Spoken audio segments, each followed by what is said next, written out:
Starring Lucille Ball. Co-starring Gail Gordon.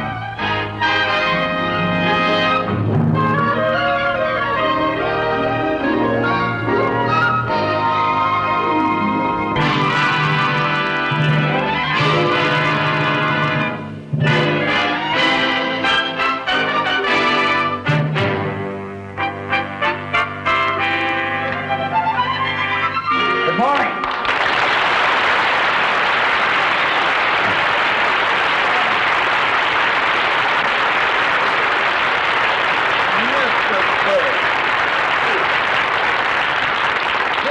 Sit down, Mr. Burns. Now then, what can I do for you? I stopped by to pick up my dividend statement. Ah, yes. Well, my secretary has your file. She'll be right back. Fine. Do you smoke cigars, Mr. Mooney? Yes, I do, yes. May I have one?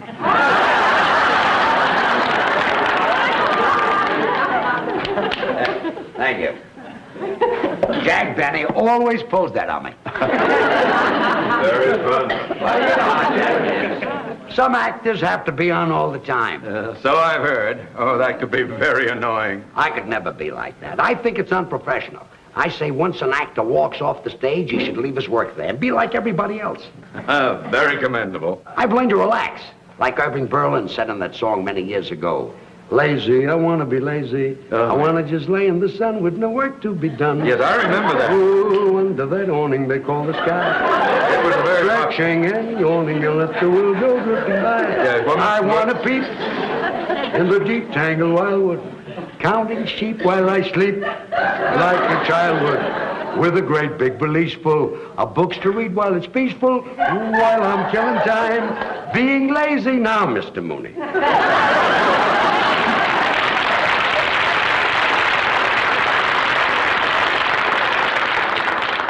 Maybe I can find your file, Mr. Burns. It should be here under the B's. All right, Martin, Miller, Munson, Murphy. Under the B's? Maybe we'd better wait for my secretary. I hope you don't mind waiting. Think nothing of it. Now that I'm not doing an act anymore, all I've got is time on my hands. You and me, nothing but love in view. And if I fall, once and for all, I'll see my dreams come true. Moments to spare for someone you can't fall. Excuse me, Mr. Burns. Yes, I was here, what? Oh, yeah, but because... Time on my hands, you and my... Mr. Mooney, don't be embarrassed. Nobody ever lets me finish a song. Would you care for another cigar? Oh, no, go right on with your work. Yeah. I'll just sit here and look at the stock report. Oh, yes. I envy you, Mr. Burns. How's that? Well, being able to retire in the prime of your life, just sit back and to collect dividends. Well, that might be true about some people, but not about me. Huh? It kills me not to be doing an act. Well, why did you stop working? Well, I've always liked to work with women. I had a great act going with Carol Channing, and then she left me. She went into Hello, Dolly, and then I did an act with Dorothy Provine, and then she went into television, and Connie Stevens went into pictures. Well, why don't you find some other girl to work with you? Mr. Mooney, comedians are not that easy to find. Gotta find a girl with a kind of a pixie personality, eccentric, way out, a real kook. A girl like that is very, very hard to find. Here's the contract, Mr. Mooney. Well, it's about time you got here. I've been trying to find Mr. Burns' file. Oh, George Burns. How do you do? Oh, you've been a favorite of mine for years. Thank you. Oh, I used to watch you all the time on radio. You watched me on radio? I mean, I used to listen to you on television. Listen to me on television. Yeah, that was the year my picture tube went out. You should have gone back to watching me on radio. Oh, you say the funniest thing. Mrs. Carmichael! Yes, sir. I've been trying to find Mr. Burns' file. It is not under the B's. Oh, I must have put it under the X's. Why would you put the B file under the X's? Well, that poor little file never has anything in it. Here. Well, where is it? Well, no, I don't know. Wait a minute. I bet I know what I did. You see, Mr. Burns, I always have trouble remembering names, so I took a course in word association. Now, Burns reminds me of fire. So you filed it under the F's? No, fire reminds me of stove. So you put my file under the S's. No, stove reminds me of pot roast. It's your turn. You filed it under the P's? No, pot roast reminds me of noodles. Mrs. Carmichael, you're making me angry. You're making me hungry. And noodles reminds me of my mother.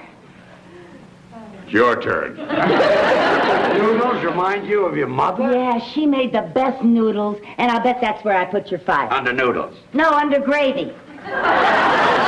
Mrs. Carmichael, I don't know what I'm going to do with you. I know what I'm going to do with her. Start a whole new career. Mrs. Carmichael. Yes, sir. Have you ever thought about going on the stage? Oh, my life. How would you like to do an act with me? Oh, Mr. Burns, you can't be serious. I know it. That's why I want to get back on the stage. Oh. What do you say? Oh, well, that's very nice of you, Mr. Burns, but I couldn't do that. I couldn't quit my job here. Why not? Because it wouldn't be fair to you, Mr. Mooney. You need me. Good help is hard to find. Well, I'd be delighted to start looking. Now, Mrs. Carmichael, this is a great opportunity for you to make a lot of money. Yes, I know it does sound like a wonderful opportunity. Yeah. But, oh, and you know, today, my horoscope said that my whole future was going to take a turn for the better. So did mine. How much would I make? Well, it's unprofessional for an artist to discuss money. Oh. That's usually handled by your agent or someone who handles your financial matters. Oh, well, Mr. Mooney usually handles all my financial things. Yes, and I'd be delighted to represent you in this matter. Would you? Yes, indeed. For the customary 20%. 10% is customary. Oh, 10. Oh, yeah. Well, you see, I'm new to show business. You two talk it over, and when you decide on what you want, you can get together with my agent. Fine. Here's my address. Be at my apartment tonight, and we can start rehearsing. Your apartment? Nice and quiet there, and nobody will bother us. Well, I hardly know you, Mr. Burns, and going to your apartment, you in show business and all. Mrs. Carmichael, you don't have to worry about a man like Mr. Burns. She does, too. I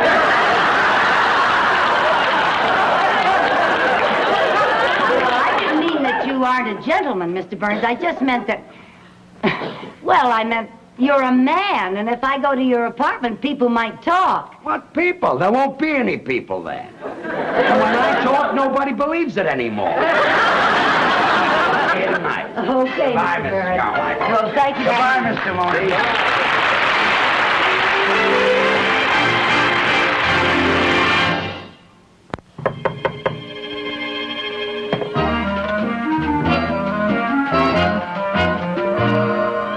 Mr. Burns. Good evening. Come on in. Thank you.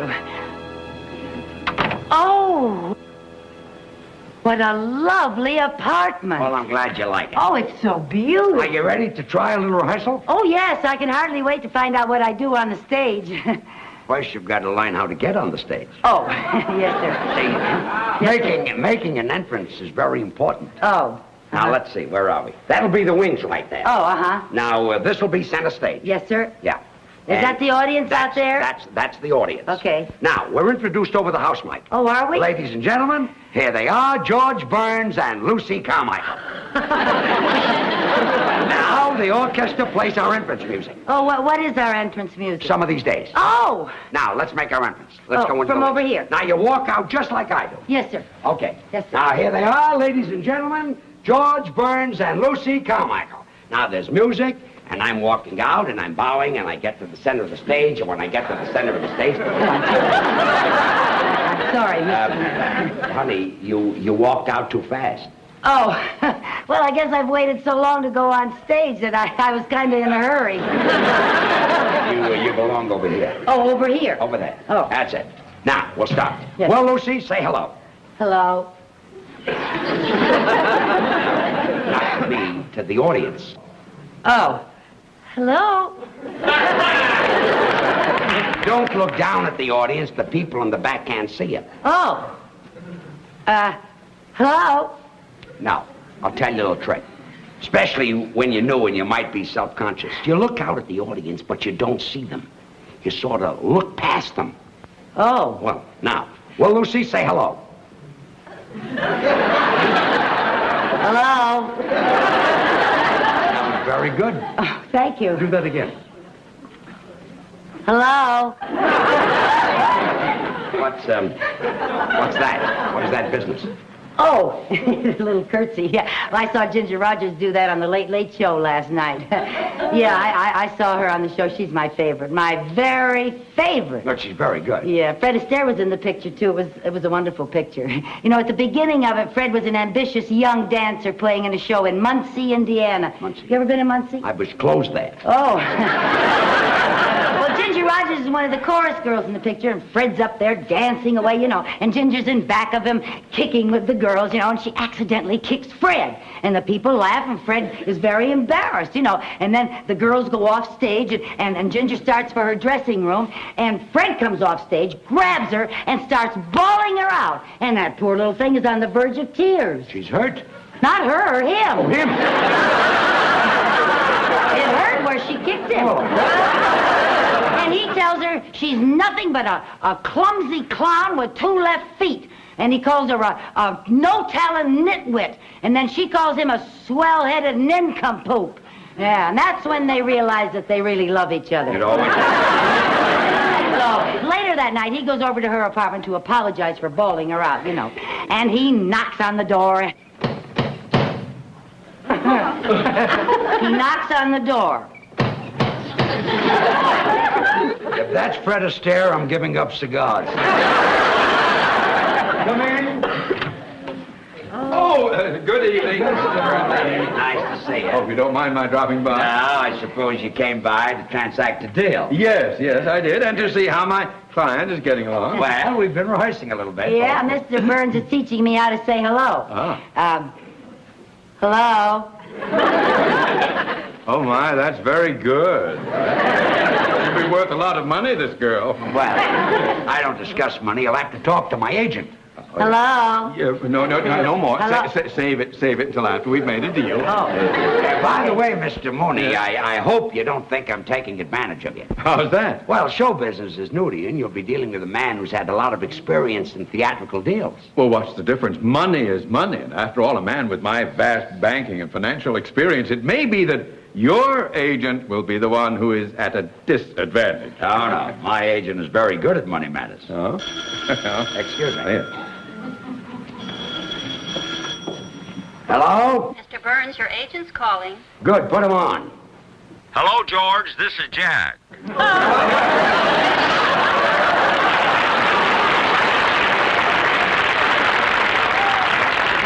in time. Mrs. Carmichael's agent is here right now. Fine. Let me talk to him. Good. Here he is. His name is Mooney. Mr. Mooney. Hey, Mr. Mooney, my agent. What's his name? Benny. Jack Benny. Jack Benny is your agent?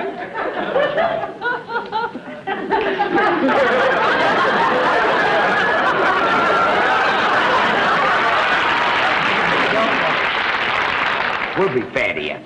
We will not. I'll handle this. You just get us booked someplace.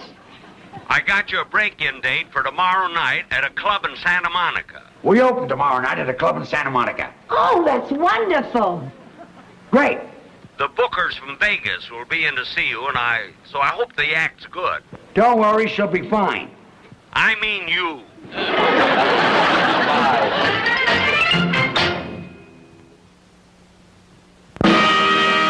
And now, ladies and gentlemen, George Burns and Lucy Carmichael.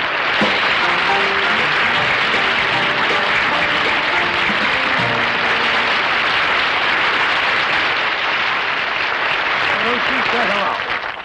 Hello. Well, now that you're on the stage, what are you going to do? Oh, Well, when I was in the beauty parlor this afternoon, I heard a wonderful joke. Would you like to hear it? It had everybody dying laughing. We'd all like to hear. Oh, well, this one man looked up and said to the other man, "Don't ask me, I just got here myself."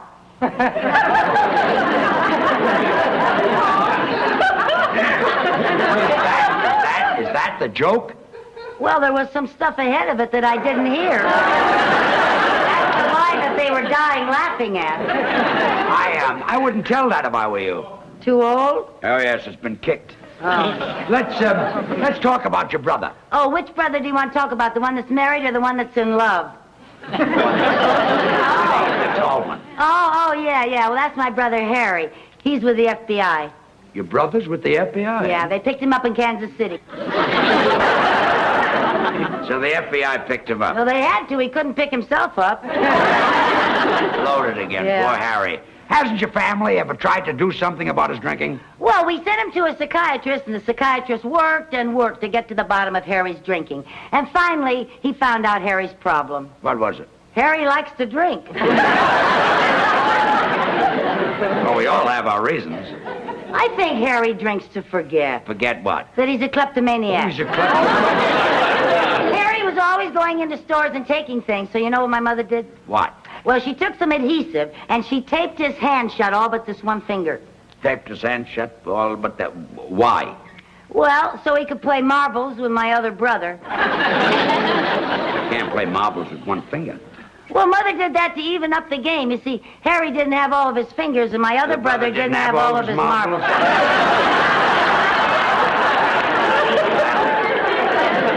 That made the game even. Yes, it did. But when your mother taped up Harry's hand so that he only had one finger, did this stop his shoplifting? Well, it helped. All he could steal were donuts. Harry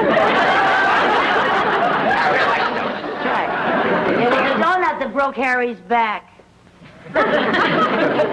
Donut broke his back? Yeah, you see, he had a donut in his right-hand pocket, and he tried to get it out with his left hand. And broke his back? Yeah. Well, the next time he's got a donut in his right-hand pocket, tell him to try to take it out with his right hand. Well, that's kind of hard when you got your pants on backwards. He had his pants on backwards? Yeah, you see, Harry had a suit with two pair of pants, and he put one pair on frontwards and one pair on backwards. So that he could walk either way. That's when the truck hit him. What truck? The truck that didn't have its lights on. Well, why didn't the man in the truck have his lights on? Well, he didn't have to. It was daytime. Well, if it was daytime, didn't the man in the truck see your brother coming? He didn't know it was my brother. Oh, he saw two pair of pants coming toward him, and he drove right between them. Well, that's our music cue.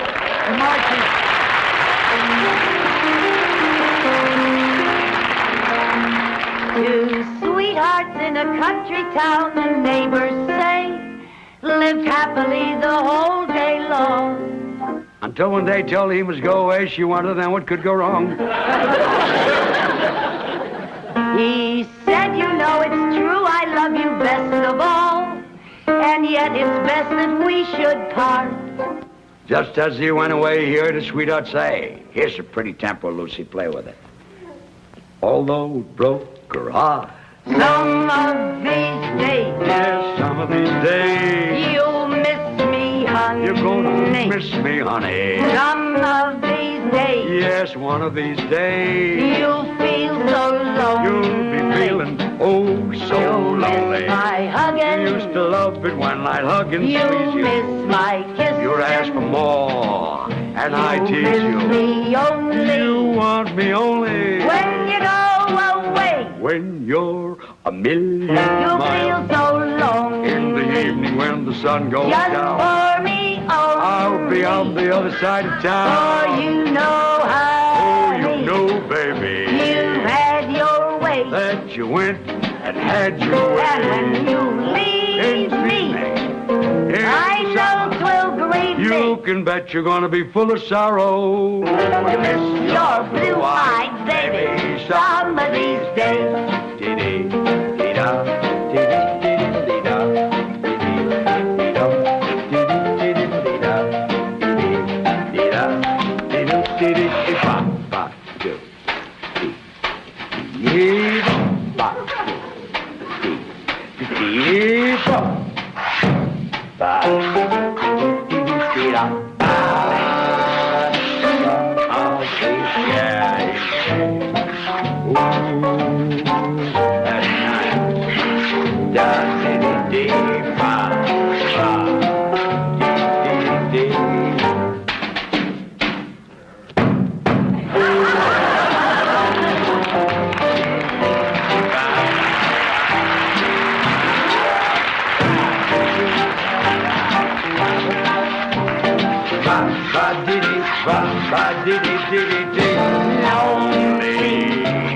Just for me only.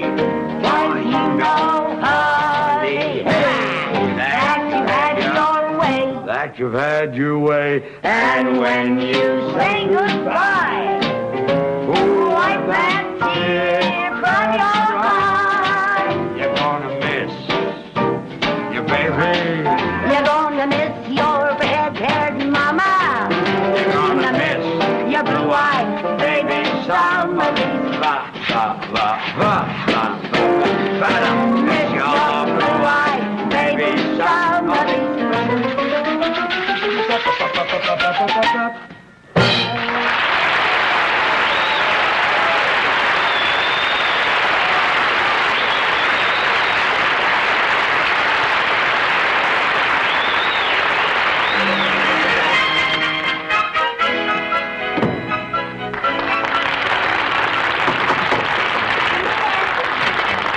Lucy, you were just great. Thank you. Everybody out front is talking. Oh, Michael, I couldn't be more proud of you. Oh, Mr. Moody, that's the first time you ever kissed me. Well, banking and show business are different. You know, this girl is sensational, and the men from Las Vegas have offered $10,000 for the act. $10,000? They'll go as high as 15 if you won't sing. We'll take the 10. Did you hear that, Lucy? We're going to Vegas. Oh, that's just wonderful. You know, this is like what happened to Ginger Rogers in that picture last night. The producer saw her on the stage. She got an offer to go to Vegas, but she'd been with Fred so long that she didn't want to... Oh, Mr. Burns, I can't go. Why not? Oh, because I can't leave Mr. Mooney. But I want you to go. Oh, no, you don't. You need me. I don't need you. I want you to leave. Oh, I couldn't leave you any more than Ginger could leave Fred. Not even when Fred pretended to be mad and said things that were very nasty to make her mad. Mrs. Carmichael, please get it through your head. I want you to go with Mr. Burns. My life would be happier without you. Happier! Happier! That's just what Fred said, because he didn't want to stand in her way. But Ginger knew that Fred needed her, just like you need me, Mr. Mooney. Now. Mr. Burns, but it just wouldn't work. I couldn't be funny out on the stage thinking about Mr. Mooney back in the bank trying to get along without me. Mr. Mooney, you must be a wonderful man.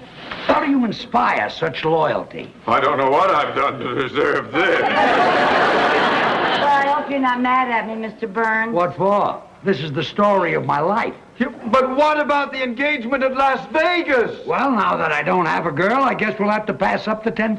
Oh, I'm just awfully sorry about it, but, you know, Mr. Burns, Mr. Mooney has... What are you doing? If you think I'm going to let $10,000 go down the drain, you are crazy. Some of these days...